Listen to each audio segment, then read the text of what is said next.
শীত আসলে অতিথি পাখির আগমনে দেশটা টইটুম্বর হয়ে যায়। আসলে সেইভাবেই আজকের এই ভিডিওটা। হয়তো আমার এতটা খারাপ লাগছে, কার কিরকম লাগবে জানি না, তারপরেও সবার সামনে ভিডিওটা তুলে ধরতে হলো। আজকে এই যে একটা সারস নিয়ে আসলো আমার ছেলে, আর এটা কিন্তু ও মারি নাই, এটা হচ্ছে যে আমাদের এইদিকে গ্রাম অঞ্চল, তো এখানে হচ্ছে মাছ চাষ হয়। আর মাছ চাষ করে যারা, তারা হচ্ছে যে ঘের আছে, ঘের বেড়ি, এটাকে পানি সেচ দিয়ে মাছ মেরে নেয়। তখন হচ্ছে ফাঁকিগুলো এসে পড়ে, সেই ফাঁকিগুলোকে কি যেন আছে বিষাক্ত পদার্থ, ওগুলা দিয়ে হচ্ছে ওদের মেরে ফেলে, মাছ না ধরে। আসলে দেখতে শুনতে খুবই খারাপ লাগে।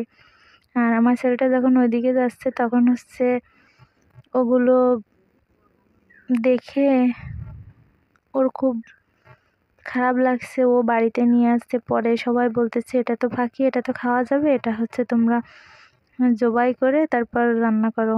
তাই ওকে রান্না করে দিলাম আর কি। সবাই প্লিজ একটু কমেন্ট করো, আমার এটা কি কোনো অন্যায় হয়েছে নাকি জানি না, আর তোমাদের সাথে শেয়ার করতেছি। আর এই যে এখানে একটা মোমো তৈরি করব,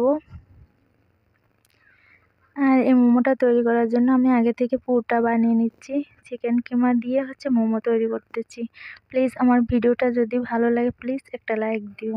আর এই পুরটার জন্য সব মশলা নিয়ে নিয়েছি, আর এখানে একটা চাটনি বানাবো। আর এটা চাটনির জন্য টমেটো নিচ্ছি, কাঁচামরিচ নিচ্ছি, 3 কোয়া রসুন নিচ্ছি, চিলি ফ্লেক্স নিচ্ছি, লবণ নিচ্ছি। এটাকে ব্লেন্ডারে ব্লেন্ড করে নেব। এটা ব্লেন্ডারে ব্লেন্ড করলে সত্যি খুব টেস্ট একটা তোমার হয়ে যাবে, চাটনি হয়ে যাবে। আর এই যে মোমোটা তৈরি করে নিচ্ছি আমি আগে থেকে, আটাটা ময়ান দিয়ে রেখেছিলাম। আর এই যে মোমোটা অনেক রকমের ভাজ দেওয়া যায়, জাস্ট আমি এখানে গোলাপ ফুলের যে পাপড়ি আছে ওইগুলোর মতো করে নিচ্ছি। আর এটাই তোমাদের সাথে শেয়ার করলাম। যদি ভালো লাগে প্লিজ আমার চ্যানেলটা সাবস্ক্রাইব করে আমার চ্যানেলের পাশে থাকবে। এই যে এভাবে করে নিচ্ছি, যে কুলি পিঠার মতো, আমাদের এদিকে তো কুলি পিঠা বলে, তোমাদের ওইদিকে কি বলে জানি না, সবার আঞ্চলিক ভাষা যারা যেটাই বলে। এই যে এভাবে করে নিয়ে আমি এভাবে মুড়িয়ে মুড়িয়ে আমি গোলাপ ফুলের শেপ দিয়ে দিচ্ছি।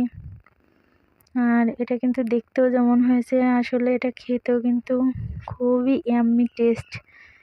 আর আমার ভিডিওটা যদি তোমাদের কোনো উপকারে আসে প্লিজ আমার ভিডিওটাতে একটা লাইক দেবে। এই যে এভাবে করে সুন্দর করে আমি ফুলের যে শেপটা আছে ওটা দিয়ে দিচ্ছি, আর ভিতরে কিন্তু পুরটা দিয়ে দিছি, খুবই ভালো লাগতেছে।